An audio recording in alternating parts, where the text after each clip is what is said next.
Okay, good afternoon. July 30th, 2026 Land Use and Sustainability Committee will come to order.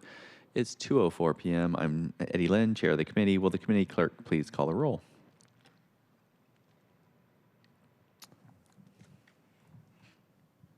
Councilmember Foster. Here. Councilmember Rink. Here. Chair Lynn. Here? And I see Councilmember Strauss as an attendee. I'm promoting him right now. Okay. Hold on. Chair, there are 4 members present. Okay. Councilmember Hollingsworth is excused from today's meeting. If there's no objection, the agenda will be adopted. Hearing no objection. Chair, just noting I'm present. Sorry, Thank you, technical Vice Chair. difficulty. Perfect. Thank you. Hearing no objection, the agenda is adopted. Good afternoon. Thank you all for coming to this Thursday meeting to discuss land use. As always, thank you to our city clerks, council central staff, mayor's office, SDCI for helping us prepare for this meeting. We just have one item on the agenda today, and just for clarity, we will have public comment first, and that will just be in general for items that would come before the Land Use Committee. Specifically for our bill on the design review, we will have a separate public hearing. So if you're here to speak about that, please sign up for the public hearing portion of the comment. So that comes next. So right now we're just doing general public comment. So we will now open the hybrid public comment period. Public comment should relate to items within the purview of this committee. Clerk, how many speakers are signed up today? We have 2 speakers signed up. Okay. Each speaker will have 2 minutes. We'll start with in-person speakers first. Clerk, can you please read the public comment instructions? The public comment period will be moderated in the following manner. The public comment period is up to 60 minutes. Speakers will be called in the order in which they registered. In-person speakers will be called first, after which we will move to remote speakers until the public comment period is ended. Speakers will hear a chime when 2 minutes are left of their time. Speakers' mics will be muted if they do not end their comments within the allotted time to allow us to call on the next speaker. The public comment period is now open, and we'll begin with the first speaker on our list, and that is Hannah Ziff. Hi, I'm from Pioneer Square, and I'm going to talk about land use regulations. It's too wasteful for citizens to absorb all the costs of developer greed. There are so many empty lots and offices downtown that it's clearly a mega investment scheme to manipulate the Seattle and US market, and we won't stand for it. When good properties are turned down for new construction deals, and there are too many unused lots, empty lots, it's the definition of a wasteland, and this must be avoided by having a robust mixed use of all our spaces downtown. Just as we want to unimpede people from building housing on these empty lots, we should also fine empty lot holders, and the proceeds of that should go to a concierge that would help them either develop or sell their lot. People against development say there are no sticks for developers, only carrots. And I have to agree that large-scale developers seem far too incentivized to monopolize large amounts of land in a type of slumlord redlining scheme. We want to catch up with meeting housing requirements with the means we have available to us. We should continue eliminating and mitigating incentives for behaviors that are counter to this. Along with making the approval process easier for housing, please install a land value tax or fine to stop wasting land downtown. And I want developers to fill in these spots downtown soon. Thank you. Thank you. Next up, we have Angelo De Jesus.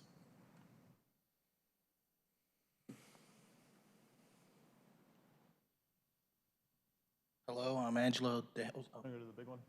Oh, sorry. Thank you. Hello, I'm Angelo De Jesus from District 7. I guess I want to start with that we should rezone SoDo. I know a lot of people want to live down there. There's a lot of empty buildings down there. I drive around there, and I see, for lease. And I think that's a huge issue. We need to, build down there. I mean, I get the whole industrial thing, but that's what Kent and Auburn's for. That's what happens. We grow, we push things out, and we develop, new ways of living and new ideas. Also, I would like for you guys to either put like an amendment or something like that to not have trees on the sidewalk when they build new things, because in 20, 30 years, We got to fix all that. And, look at Roanoke. I don't know if you guys ever driven around there, but you better have an SUV. You know what I'm saying? Well, have a good day. Thank you, guys. Thank you.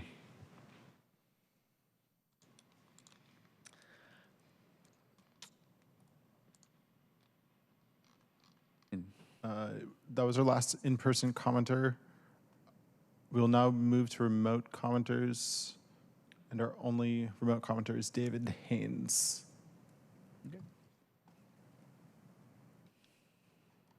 Hi, thank you, David Haynes. We need some leadership when it comes to taking away the slum motels and the vacant buildings to expedite tearing them down and having experts come in and cut the footers to create the foundations to rapidly build some much needed housing on a multitude of levels of capacity. You could have all these emergency hotels that would replace all those evil slum motels. But we need some leadership to take away the vacant buildings and incentivize through property tax discounts, working with the county and other ideas for some write-offs, and convince the banks to write off some of the debt that some of these buildings still owe. Because we need some real housing, but preferably not on the side of the road. That's what all of this land use. You still have to understand, we need 21st century, first world quality housing that's pedestrian centric, not car centric in the infrastructure, that's resident friendly, that's green, sustainable, walkable, where you're not walking on the side of the road rage. Somebody's kicking up the toxic soot or the street dust. But when you have a mixed use, you still have to give the people a reprieve and go higher. We got to take the restrictions that the landlords on the city council and their sympathizers and OPCD doing the bidding of speculators who own rundown real estate that are double, triple, quadruple overcharging residents and businesses that are being driven out of business and evicted because you're debt servicing a police state economy of artificially inflated, dilapidated real estate. And we need that 21st century, first world quality redevelopment that invigorates with double the shifts, boosting the morale, rebuilding for the people who are working to build the homes instead of a nonprofit, unqualified, and the middleman. Thank you. That concludes our speakers. Okay. Thank you all.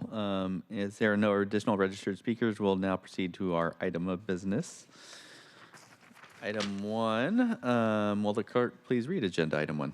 Agenda item 1, Council Bill 121243, a bill relating to land use and zoning adopting temporary regulations, previously in ordinance 127309 for 6 months to exempt housing projects that meet mandatory housing affordability requirements using on-site performance units from design review, and allowing permit applicants for all housing subject to full design review the option of complying with design review pursuant to administrative design review, temporarily suspending mandatory and allowing voluntary design review of proposed development in Titles 2325 of the Seattle Municipal Code, consistent with various chapters of Ordinance 127309 and amending sections 2341.002 and 2341.004 Seattle's Municipal Code for public hearing, briefing, discussion, and possible vote. Okay, thank you. As presiding officer, I'm now opening the public hearing on Council Bill 121243 regarding the interim design review legislation. Clerk, how many speakers are signed up for this public hearing? We have 5 speakers signed up, 2 in person, 3 remote. Okay, each speaker will be provided 2 minutes. Clerk, I'll hand this over to you to present the instructions. Speakers will be called in order of registration. The public hearing registration will remain open until the conclusion of the public hearing. The same public comment rules apply to this public hearing. A 10-second time will be your notice that it's time to wrap up comments. Speakers' mics will be muted at the end of the allotted time. Public comment relating to Ordinance 121243, the interim design review legislation, is only being accepted at this public hearing. Speakers are asked to begin their comments by stating their name. Our first speaker will be Bill Zosel.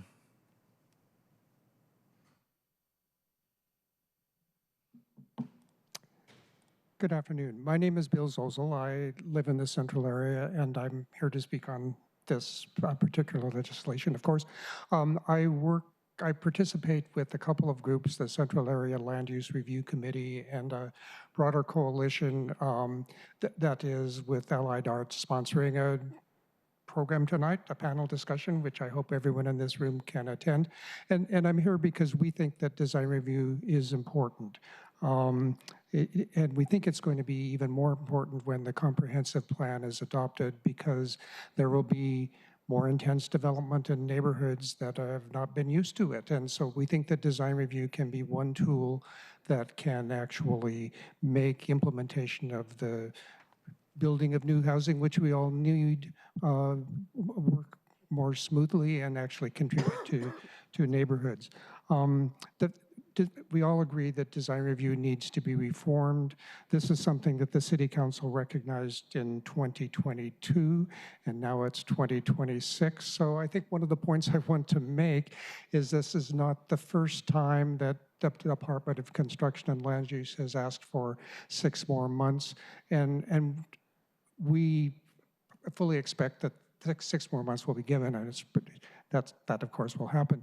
But in the 6 months, it's important that the process be opened up to public participation. The groups that I've worked with have tried several times to get in the door. Let us talk with you. Let's participate in the discussion. And basically, we've been rebuffed. Our requests have been evaded. I know that on July 1st, a representative of the Department of Construction and Inspection made a presentation regarding this legislation, and she said the department wants public participation. So we want to hear that. Thanks. Thank you. Next up, we have Andrea Veneco.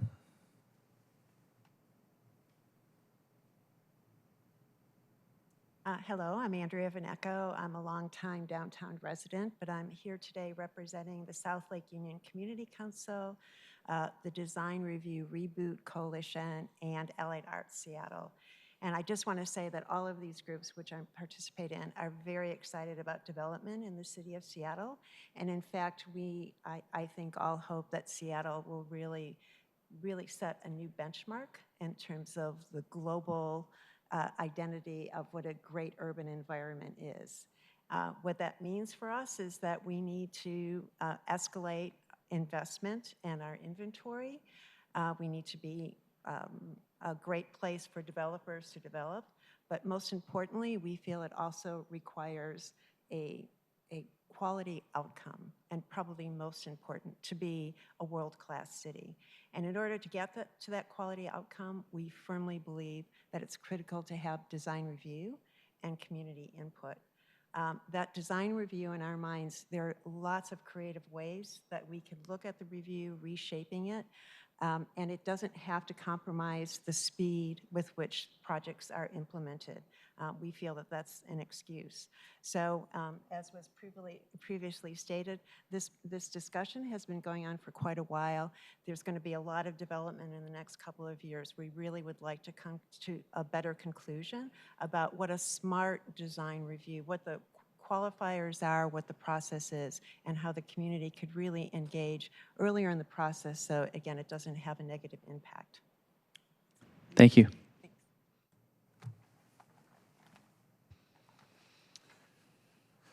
That was our last in-person speaker. We'll now move to our 4 remote speakers, starting with Megan Cruz.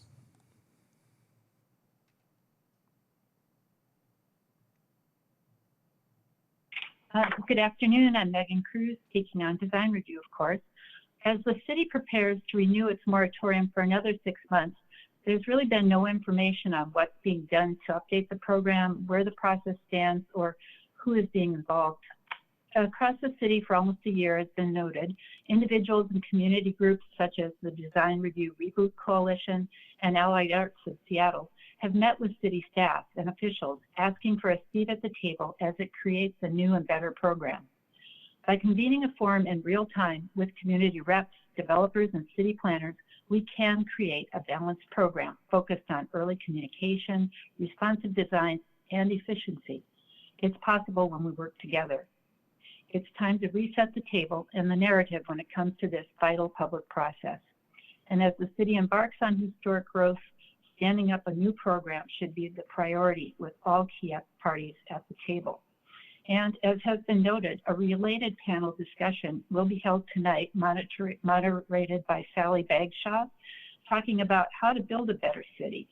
It's being held at 6:30 at Parkview Event Space in South Lake Union. Thanks for your time. Thank you. Next up, we have Tina Bouchard.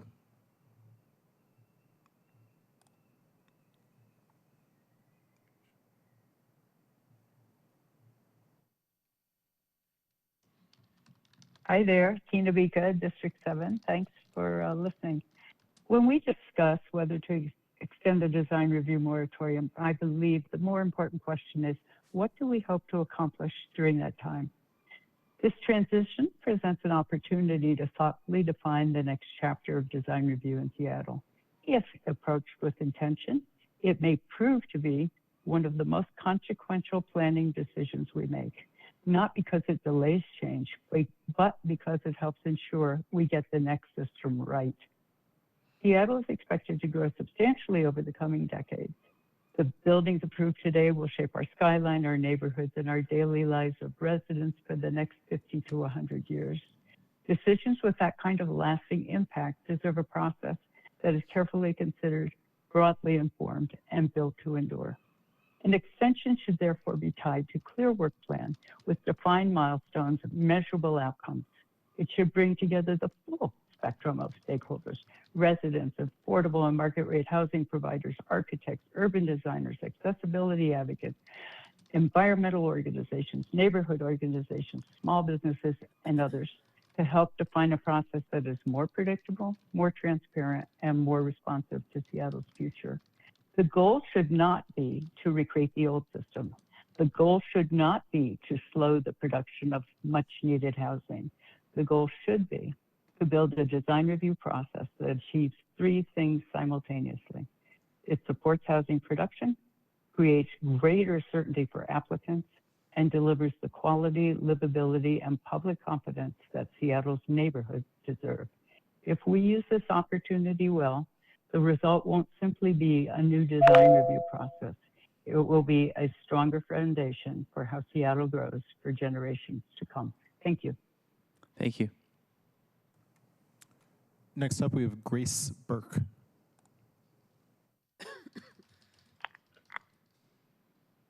Good afternoon, council members. My name is Grace, and I am a District 4 homeowner on 36th Avenue speaking today on Bill 121243. I've submitted written public comments via email, and I strongly urge the council to stop continually extending the interim regulations that make the design review voluntary for market rate developments. I want to be clear, I support more housing and specifically truly affordable housing, but replacing an 800,000 single-story home on a residential street with three three-story units that will sell for over $1 million each is not solving our city's affordability crisis. It's purely maximizing profit for developers at the expense of existing neighborhoods who are the constituents that you each represent. Those of us who currently live here, raise families, pay property taxes, deserve consideration too. And during the recent subdivision public notice period for the development happening on our street, one of 4 that's currently underway, there were 7 separate comments that were submitted because it was literally the only opportunity we had to share our input and concerns. I've reached out multiple times to Council Member Rink's office requesting a meeting with you to discuss the neighborhood impacts, and I want to invite all of you to come walk our block on 36th Avenue Northeast to see firsthand what happens when 4 multi-unit developments operate simultaneously on one street with 0 design review oversight. Completely eliminating mandatory design review removes the only formal check to ensure sensible height and setback transitions between single-story homes and towering 3-story walls, the protection of mature Tier 2 trees and critical root zones, and designs that respect the streetscape rather than just padding developer profit margins. Continuing to bypass design reviews doesn't create affordable housing. It just lets market rate developers build to the absolute maximum footprint with 0 accountability. I urge the council to reject CB 121243 and restore meaningful, predictable design standards that consider both housing needs and existing taxpaying residents. Thank you. Thank you. Last up, we have David Haynes.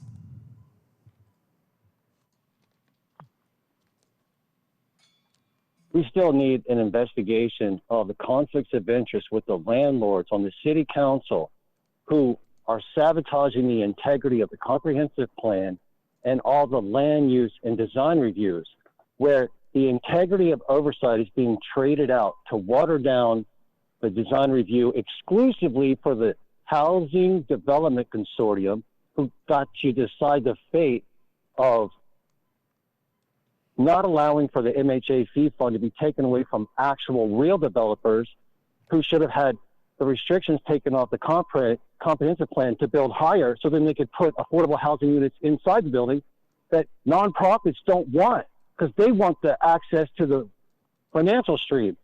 And there's a lot of nonprofits that get jumpstart money and city council money and county council money, and they're the same ones that are trying to get the MHA fee fund money, but yet they're a bunch of slumlords building warehouse echo inner city shitty real estate on the side of a loud, obnoxious, transit-oriented highway, and then tainting it all in racism, acting like they're doing what there's a have and a have-not. They think they're equalizing, all while guaranteeing that nothing will be built back better because it's all low level, low quality, because the nonprofits can't build that high. Even though they have to hire somebody, the nonprofits are the only ones given access to the affordable housing monies. That law changed because city council was doing their political reelection apparatus a favor that hides within the housing consortium donation nation cooperation, where the council will look the other way on all this watered down warehouse echo inner city slum real estate as long as they don't get protested. Yet nobody's taken off the restrictions in the comprehensive plan that the city council's landlords put into it that are still undermining the integrity of the 21st century redevelopment of first world. Thank you, David. Chair, that concludes the commenters. Okay, that was our last registered speaker present to speak at this public hearing. Public hearing on Council Bill 121243 is now closed. Will our representative from Council Central staff please join us? I see you're at the table. Go ahead and introduce yourself once you're ready. Sure. Ketel Freeman, Council Central staff. Thank you, Ketel. I think it makes sense to go ahead and proceed with the presentation. Sure. We can, just so that we all have a fresh grounding in what the bill is. Yeah, so Ketel Freeman, Council Central staff. Just briefly go through a presentation, a lot of which recaps what was covered earlier this month. I'll talk a little bit about what the bill would do, remind the committee about what design review is, talk a little bit about the legislative history of interim controls here, and then talk about program activity under those interim controls, and then run through some preliminary issue identification for the committee to consider. So first of all, what would Council Bill 121243 do? It would suspend mandatory design review. It would allow low-income housing projects some of the benefits of design review, exempt them from the design review process. It would allow projects that are subject to mandatory housing affordability that satisfy the obligations of that program through on-site performance, to gain some of the benefits of design review without having to go through the program. And it would allow all projects with residential uses that would otherwise be subject to full design review to elect to go through administrative design review. There are a couple things here I just want to make sure that you all understand. I want to distinguish kind of interim controls for the design review program from these exemptions from design review, and I'll talk a little bit about that in just a second. And they largely have to do with the delegation and sort of how they comply with design review program purposes. One functional thing about the bill is that it's not actually extending interim controls, it's reenacting them. So there were some interim controls that were in place, and those controls lapsed back in April. And so at the moment, we don't currently have a design review program that complies with 1293, which is a state law that requires us to make some changes to our design review program if we're going to continue to have one. And also some of the exemptions from design review for they're largely designed for affordable housing production are no longer active. So the design review program, you all are familiar with it. It dates back to the 1990s. It has 3 purposes. Under the interim controls, there's actually a 4th. But they have to do with encouraging better design and site planning, providing flexibility for developers and application of development standards, and improving communication. So there's definitely an early project implementation component of design review that's been there since the beginning, and is designed to sort of encourage interactions between developers and the community. There are 3 types of, the 4th, the 4th purpose that was added by former council member Solomon, and because the program has lapsed, it's no longer currently part of the program, had to do with SEPTED, so elevating community policing through environmental design as a program purpose. There are 3 types of design review: streamlined design review, administrative design review, and full design review. What distinguishes them primarily is the length of time that they take, and also where the delegation, to whom the delegation is made to make decisions about compliance with or achieving identified design guidelines and getting departures if departures are sought by development. So about departures. So one benefit for a developer participating in design review is the potential to get development standard departures. Those are modifications to development standards based on application of citywide design guidelines that can, in many cases, allow a developer to achieve additional floor area, so more than they might otherwise be able to achieve under the standards of the zone. And this is sort of a key thing here, and it has to do with the delegation. So what the design review program does is it's a delegation of the council's police power authority, and that delegation is done through guidance provided by the council through adopted citywide design guidelines and neighborhood-specific design guidelines. And that delegation is provided to a design review board for larger projects and also to the SDCI director for smaller projects. So I just want to distinguish that delegation aspect here for design review from the exemptions from design review that are also would be sort of put back on the books by this bill. In the case of the exemption for affordable housing and also for MHA performance projects, the delegation there, it doesn't actually have to do with good design per se, it has to do with moreness. So more affordable housing that could be created through additional floor area in projects that could achieve design departures through those exemption processes. I know that's somewhat arcane, but there's a distinction there.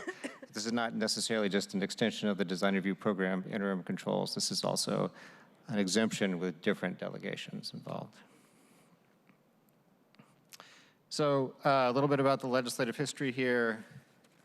And some of this actually goes back prior to 2023. During the pandemic, the council chose to exempt low-income housing development outright from design review.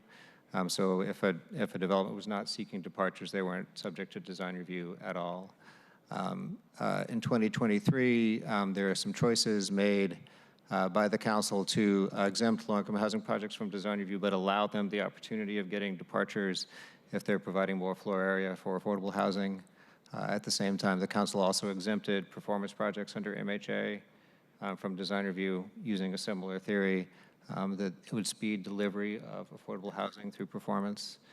And it also, at the same time, sort of the writing was on the wall for design review back then, allowed most projects that had residential uses to avail themselves of administrative design review as opposed to going through full design review, so a somewhat faster process. Also in 2023, the state passed a law which said that if you have a design review program, it has to meet certain standards. Among them is a limitation on the number of meetings and also a requirement that, that the program have objective design guidelines. The current guidelines that the city has, the citywide design guidelines and neighborhood-specific design guidelines probably don't meet that objective standard. There's more legislative history here as well. There was a statement of legislative intent that the council passed in 2022 that requested a bunch of information. You have that attached to the agenda today. That was provided to the council in 2024. Some of that information is still very useful in deciding what a future design review program may look like, so that's some good news about where the city could be starting from in deciding what a new program may look like. In 2025, the city extended the exemptions that were initially put in place in 2023 and also suspended mandatory design review. And that's because the program that we currently have likely does not comply with House Bill 1293. So there's sort of a caveat emptor aspect here where if folks want to pursue design review, they can choose to do it, but they're not required to go through design review.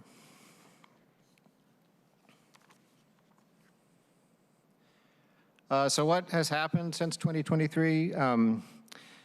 Projects have still continued to go through design review, and what's not sort of shown here is a distinction between 2023 and 2025. Most of the projects here that you see going through design review were going through design review back in 2023 when the city allowed for administrative design review. In 2025, when the city made design review entirely voluntary, there have been fewer applications, but there still have been applications. So a few things to note here. If you're looking at MHA performance in low-income housing exempt projects, for example, there's still a lot of evidence that there is an appetite for departures, maybe not necessarily the design review process, but for the types of departures that are only available through design review absent the exemptions that the city put on the books.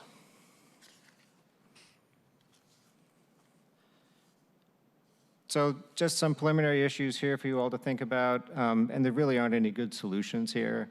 There's an appetite for design review still in the development community. We don't know what the design review program is going to look like. We certainly don't have to have a design review program. But if the city wants to have a design review program in the future, we could continue to have a design review program now. That may create problems in the future when a permanent design review program is put in place because we don't know what the program parameters will be like for design review in the future, but that's just kind of the nature of interim controls. There's a question here distinguished between the design review program changes and the exemptions from design review that are largely around affordable housing production. A choice here for the council is whether or not to continue those exemptions. One thing to think about in the context of mandatory housing affordability is that design review is what folks have to go back through if they elect to no longer perform under MHA. So there is a future where the council may be considering changes to MHA where we'll have to decide administratively what to do with those projects if they are seeking some kind of a reduction or if there's some reduction that's on offer from the city. Finally, and this is an administrative thing, for full design review, there are 8 boards that serve different areas of the city. Many of the appointees to those boards are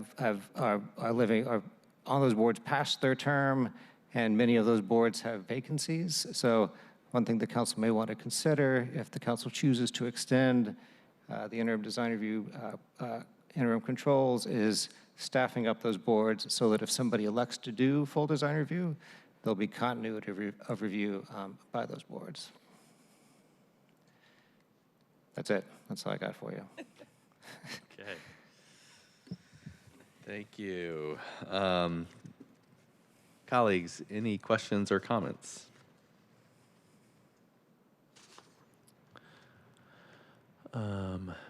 Okay. Chair. Go ahead. Yes, Sorry. please. Councilmember Foster.